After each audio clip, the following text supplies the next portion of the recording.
बिस्मिल्लाहिर्रहमानिर्रहीम। Okay students, आज हम डिस्कस करेंगे वर्ड, फ्रेज, सेंटेंस या क्लॉज का कॉन्सेप्ट।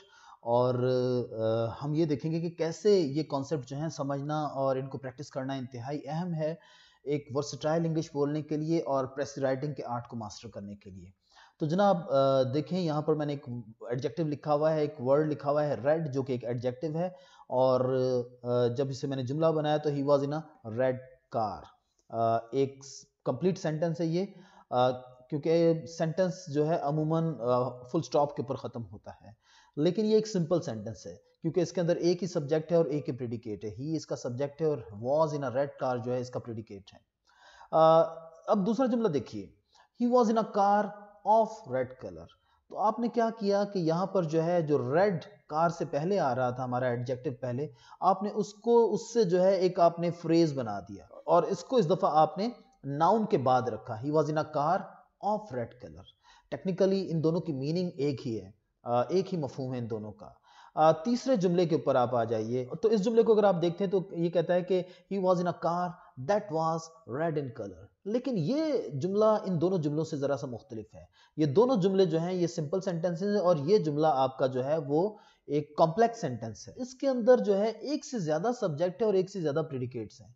जैसा कि he was in a red car में he was in a red car जो है ये इसका प्रेडिकेट है ही का, और ही इसका सब्जेक्ट है। और उसके बाद जो है that was red in colour में जो है वाज इन रेड कलर जो है वो भी एक प्रेडिकेट है, लेकिन इसका सब्जेक्ट क्या है? दैट। तो लिहाजा इस जुमले के अंदर आपके पास दो सब्जेक्ट्स हैं और दो प्रेडिकेट्स हैं, और ये जुमला जो है, ये सेंटेंस जो है यहाँ पर फुल स्टॉप पे आकर खत्म हो रहा है। तो जरूरी नहीं कि दो सब्जेक्ट्स और दो प्रेडिकेट्स ही हों। किसी एक जुमले के अंदर बहुत सारे सब्जेक्ट्स और बहुत सारे प्रेडिकेट्स हो सकते हैं, और हर सब्जेक्ट और प्रेडिकेट की हैसियत फिर इस सूरत के अंदर एक क्लॉज की हो जाती है। ये आप याद रखिए। तो ये एक डेफिनेशन है क्लॉज की, क्योंकि यहां पर मैंने वर्ड लिखा है क्लॉज, कि क्लॉज जो है जुमले का एक ऐसा हिस्सा होता है जिसका अपना सब्जेक्ट और अपना प्रेडिकेट होता है। तो इस जुमले के अंदर दो सब्जेक्ट्स और दो प्रेडिकेट्स हैं, और इसका मतलब है कि इस जुमले के अंदर दो क्लॉजेज हैं। जहन में रखने वाली बात यह है। लेकिन अब उसके साथ ही साथ जो है मैंने यहां पर यह लिखा हुआ है कि ये वाला क्लॉज जो है ये डिपेंडेंट क्लॉज है। और ये डिपेंडेंट क्लॉज क्यों है? क्योंकि ये क्लॉज जो है ये डिपेंड कर रहा है इस क्लॉज के ऊपर अपनी मीनिंग को क्लियर करने के लिए। इसका मतलब है कि ये क्लॉज जो है ये प्रिंसिपल क्लॉज है, मेन क्लॉज है, और ये वाला क्लॉज आपका जो है ये डिपेंडेंट क्लॉज है। डिपेंडेंट का मतलब ये होता है किसी चीज पर इन्हिसार करने वाला। और याद रखें कि जो जुमले डिपेंडेंट क्लॉजेस पर मुश्तमिल होते हैं, जिनके अंदर डिपेंडेंट क्लॉजेस आ जाते हैं, तो वो जुमले जो होते हैं वो हमेशा कॉम्प्लेक्स सेंटेंसेस कहलाते हैं। तो जैसे ये वाला आपका फ्रेज जो था ये एक एडजेक्टिव का काम कर रहा था, तो इसको हम जो है एडजेक्टिव फ्रेज कह सकते हैं।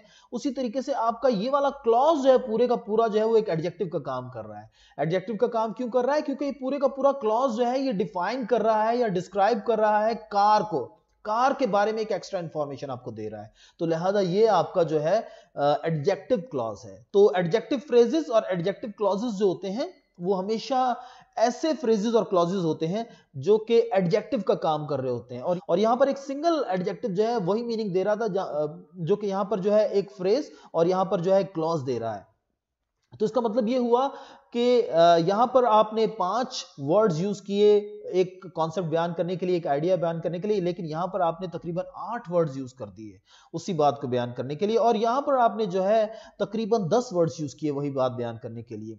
तो लिहाजा इससे आप समझ सकते हैं कि जब आप एक वर्ड को या एक क्लॉज को एक फ्रेज में और एक फ्रेज को जो है एक वर्ड के अंदर तब्दील करना सीखते हैं, तो आप जो है अपनी बात को मुख्तसर करना सीखते हैं, कम से कम लफ्जों में वही बात कहना सीखते हैं जो कि किसी ने जो है 10 या 20 लफ्जों के अंदर कही होती है। और यही एक राज है प्रेसी राइटिंग का। चलें जी, एक और एग्जांपल जरा डिस्कस कर लेते हैं यहां पर। अब यहां देखिए कि मैंने एक और एडजेक्टिव लिखा हुआ है बिग। तो he lives in a big house. और जब आपने इस बिग को जो है एक फ्रेज के अंदर तब्दील किया तो आपने कहा कि he lives in a house very big in size. लिहाजा ये वेरी बिग इन साइज जो है ये हाउस को डिस्क्राइब कर रहा है, और ये आपका एडजेक्टिव फ्रेज है क्योंकि एडजेक्टिव का काम कर रहा है। तो he lives in a house, और जब आपने इसको क्लॉज में तब्दील किया तो आपने क्या किया कि he lives in a house that is very big. तो आप ये भी नोट कर रहे हैं कि जब आप क्लॉजेस में इनको चेंज कर रहे हैं फ्रेजेस को, तो आप क्या कर रहे हैं कि आप उनके साथ जो है एक हेल्पिंग वर्ब लगा रहे हैं, टू बी की एक फॉर्म लगा रहे हैं, और उसके साथ जो है आप एक प्रोनाउन जो है आप लगा रहे हैं। वो हु भी हो सकता है और हुज भी हो सकता है या फिर दैट भी हो सकता है, क्योंकि इसी किस्म के प्रोनाउंस जो है अमूमन एडजेक्टिव क्लॉजेस बनाने में काम आते हैं। तो स्टूडेंट्स, अगर आप इन कॉन्सेप्ट्स को, जैसा कि मैंने यहाँ पर बयान किया है, ऐसे ही जुमले आप खुद बनाएं और फिर आप उनको जो है बार बार प्रैक्टिस करें, या फिर आपको बहुत सारी ऐसी एक्सरसाइजेज रेन मार्टिन के अंदर भी मिल जाएंगी जहां पर आपको जो है इन कॉन्सेप्ट्स को प्रैक्टिस करने का मौका मिलेगा, तो आप आसानी से ये कॉन्सेप्ट सीख जाएंगे। ओके स्टूडेंट्स, अब हम थोड़ा सा ये डिस्कस कर लेते हैं कि होता क्या है जब हम एक एडजेक्टिव को जो है एडजेक्टिव फ्रेज के अंदर तब्दील करते हैं, या फिर एक फ्रेज को जो है वापस एक एडजेक्टिव के अंदर तब्दील करते हैं। तो यहाँ पर मैंने कुछ एग्जांपल्स लिखी हुई हैं, आप जरा इस पर गौर कीजिए। जैसा कि लिखा है कि वाइट फ्लैग, और मैंने फिर उसके बाद क्या लिखा, a flag of white colour. तो नेक्स्ट देखिए आप, हेल्थी चाइल्ड। तो जब हमने इसको एक फ्रेज के अंदर तब्दील किया तो हमने किया कि a child with good health. तो यहाँ पर जो है जनाब आप देख सकते हैं कि जो आपका हेल्थी एक एडजेक्टिव था, उसको आपने जब फ्रेज के अंदर तब्दील किया तो आपने उस एडजेक्टिव को नाउन के अंदर तब्दील कर दिया। तो ये भी एक इंपॉर्टेंट कॉन्सेप्ट है कि अगर आपसे हो सकता है कि आप किसी एडजेक्टिव को उसके नाउन में तब्दील कर दें, तो आप उसको उसके नाउन में तब्दील करें और फिर उसको जो है किसी एप्रोप्रिएट प्रेपोजिशन को इस्तेमाल करके जो है नाउन के बाद जो है लिख दें या लगा दें, तो फिर आपका वो एडजेक्टिव जो है वो ऑटोमेटिकली जो है एडजेक्टिव फ्रेज के अंदर तब्दील हो जाता है। आगे आप देखें, लवली पिक्चर। तो क्या हो गया कि अब यहां पर जो है ये एक बड़ा इंटरेस्टिंग एडजेक्टिव है, लवली पिक्चर माने बहुत ही प्यारी पिक्चर। लेकिन इस लवली का जो है नाउन क्या है, लव है। और अगर हम कहते हैं कि पिक्चर विद लव, तो बात जो है समझ में नहीं आती, क्योंकि बिल्कुल ही जो है वो मुख्तलिफ किस्म का जो है आइडिया जो है वो हमारा एडजेक्टिव फ्रेज बयान करेगा, जबकि यहां पर जो है इसका मतलब है लवली पिक्चर, और उसका मतलब हो जाएगा कि पिक्चर जो कि मोहब्बत के साथ है। तो अब हमने जब इस एडजेक्टिव को जो है इसके फ्रेज में तब्दील किया, तो हमने इसकी मीनिंग को जो है अपने नाउन के बाद लिख दिया कि a picture of great attraction. क्योंकि लवली पिक्चर वही एक पिक्चर होती है जो कि जिसके अंदर बड़ी अट्रैक्शन होती है। तो a lovely picture means a picture of great attraction. और उसके बाद जो है एन एंग्री क्राउड। अब यहां पर आप देखिए कि एंग्री एक ऐसा एडजेक्टिव है जिसका एक नाउन है एंगर। तो लिहाजा जब एंग्री क्राउड को आपने फ्रेज में तब्दील किया तो आपने क्या कहा, a crowd full of anger. तो यहां पर जनाब आपने क्या किया कि एडजेक्टिव को उसके नाउन में तब्दील किया एंगर में, और उसके बाद जो है एक एप्रोप्रिएट वर्ड के साथ और प्रेपोजिशन के साथ जो है आपने इसको जो है अपने नाउन के बाद रख दिया, और ये आपका जो है बन गया adjective phrase full of anger. A calm resort, कि कोई ऐसी जगह जहां पर बहुत ही सुकून हो। तो यहां पर जो है अ रिजॉर्ट विद ग्रेट काम। तो काम जो है क्योंकि बतौर एडजेक्टिव भी यूज हो सकता है और बतौर नाउन भी यूज हो सकता है, तो यहां पर जो है इसको हमने बतौर नाउन यूज कर लिया। तो ये भी एक इंपॉर्टेंट कॉन्सेप्ट है स्टूडेंट्स, जो कि आपको आना चाहिए कि कैसे एक वर्ड जो है उसको एडजेक्टिव से आप नाउन में तब्दील कर सकते हैं, नाउन से आप उसको एडवर्ब के अंदर तब्दील कर सकते हैं, और एडवर्ब से आप वापस उसको जो है किसी एडजेक्टिव के अंदर तब्दील कर सकते हैं। ये इस किस्म के वर्ड्स कहलाते हैं कंटेंट वर्ड्स। तो इस तरीके से जो है लैंग्वेज में वर्ड्स को देखना, जो है कंटेंट वर्ड्स को सीखना और उनसे प्रैक्टिस करना बहुत ज्यादा इंपॉर्टेंट है। If you really want to practise and speak versatile English, ऐसी इंग्लिश जो कि सुनने में और देखने में लोगों को अच्छी लगे, जिसके अंदर मोनोटनी ना हो, जो कि जिसके अंदर यकसानियत ना हो। तो आप देखिए कि काम रिजॉर्ट को हमने कैसे मजीद आगे तब्दील किया कि आ रिजॉर्ट स्टीव्ड इन काम। तो जैसे जैसे आप लैंग्वेज को पढ़ेंगे और इस किस्म की अपनी नजर एक अपनी आप डेवलप करेंगे, ये देखने का अंदाज आप डेवलप करेंगे, तो आपको आपका जहन खुद ब खुद गाइड करेगा कि मजीद किस तरीके से जो है आप इन एडजेक्टिव्स को जो है एडजेक्टिव फ्रेजेस के अंदर तब्दील कर सकते हैं। जैसे अ रिजॉर्ट स्टीव्ड इन काम का मतलब क्या हो गया, ऐसी जगह जो कि सुकून के अंदर डूबी हुई है। स्टीव का मतलब होता है भीगा हुआ होना या डूबा हुआ होना। तो इसी तरीके से a charming person, a person with charming personality.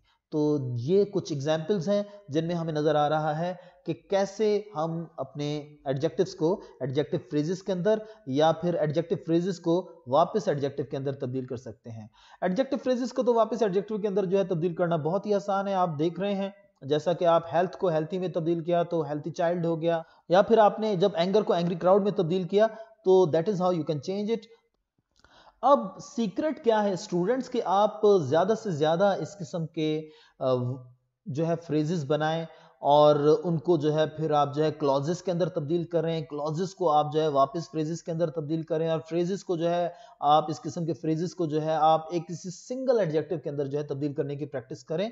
तो इससे जो है आपको आइडिया होगा प्रेसी राइटिंग लिखते हुए या किसी भी चीज की समरी बनाते हुए कि कैसे जो है हम इन लफ्ज़ों को मुख्तसर कर सकते हैं, कंप्रेस कर सकते हैं, कम से कम अल्फाज के अंदर जो है उसी आइडिया को बयान कर सकते हैं जो कि किसी राइटर ने 20 या 25 अल्फाज के अंदर बयान किया है, तो आप कैसे उसको जो है 7-8 वर्ड्स के अंदर जो है वो बयान कर सकते हैं। तो ये एक इंपॉर्टेंट राज है प्रेसी राइटिंग का, जो कि आज हमने डिस्कस किया। चलिए कुछ और एग्जाम्पल्स को यहाँ पर जो है हम डिस्कस कर लेते हैं अपने उन्हीं कॉन्सेप्ट्स को ज़रा और ज़्यादा पक्का करने के लिए। जैसा कि यहाँ पर लिखा हुआ है अ गोल्डन क्राउन, तो इसका एडजेक्टिव फ्रेज कैसे बना, a crown made of gold. तो इसी तरीके से आप कह सकते हैं कि एन आयरन रिंग, तो आप कहेंगे कि a ring made of iron. A purple cloak, जैसे यहाँ लिखा हुआ है कि अ पर्पल क्लोक, तो a cloak of purple colour, cloak कहते हैं चादर को।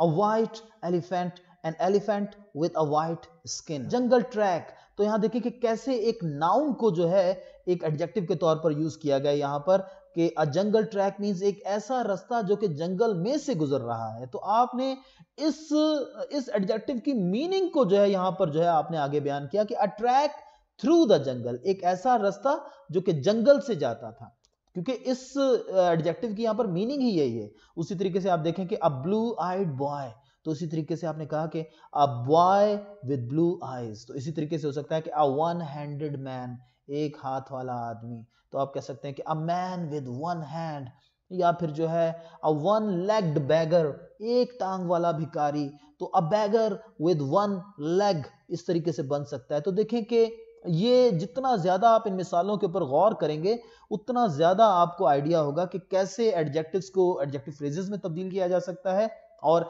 एडजेक्टिव फ्रेजेस को जो है वो एडजेक्टिव में तब्दील किया जा सकता है और एडजेक्टिव्स को एडजेक्टिव फ्रेजेस में तब्दील किया जा सकता है। नेक्स्ट देखें, अ डिजर्टेड विलेज, यानी कि एक ऐसा विलेज जिसको उसके रहने वाले छोड़ गए हैं। अ विलेज डिजर्टेड बाय पीपल, इसको ऐसे भी आप कह सकते हैं अ डिजर्टेड विलेज को कि a village deserted by people, तो a village without any inhabitants, यहाँ पर जो है राइटर ने कुछ इस अंदाज में लिख दिया। अ ब्लैंक पेज, तो ब्लैंक पेज कौन सा पेज होता है जिस पर कुछ नहीं लिखा हुआ होता है, तो आपने उसकी मीनिंग को यहां पर लिख दिया, a page with no writing on it, a page without any writing, आप इसको ऐसे भी लिख सकते हैं, विद नो राइटिंग को आप विदाउट राइटिंग भी कर सकते हैं, अ पेज विदाउट राइटिंग। या उसी तरीके से the longest day, that means longest का जो है नाउन क्या हुआ, लेंथ हो गया, तो the day of greatest length, कि बड़ा ही तवील दिन। और उसके बाद जो है Spanish flag, the flag of Spain. और उसी तरीके से a heavy load, that means a load of great weight. देखिए कि हैवी का मतलब ही वजनी होता है, तो यहां पर हमने कर दिया कि a load of great weight. तो दैट इज हाउ स्टूडेंट्स आप मजीद जो है इन फ्रेजेस से जुमले बनाएं और फिर उन जुमलों को आप क्लॉजेस में तब्दील करें। और क्लॉजेस में तब्दील करना तो आपने देखा है कि बहुत ही ज्यादा आसान है, क्योंकि आप सिर्फ जो है एक रिलेटिव प्रोनाउन लगाते हैं, दैट, हुज, whom, which, इनमें से कोई एक चीज लगाते हैं, कोई एक प्रोनाउन एप्रोप्रिएट लगाते हैं और उसके बाद आप जो है एक एप्रोप्रिएट हेल्पिंग वर्ब लगा देते हैं, टू बी की कोई फॉर्म लगा देते हैं, was, were, is, am, are में से कोई एक चीज उसके साथ आपने लगाई।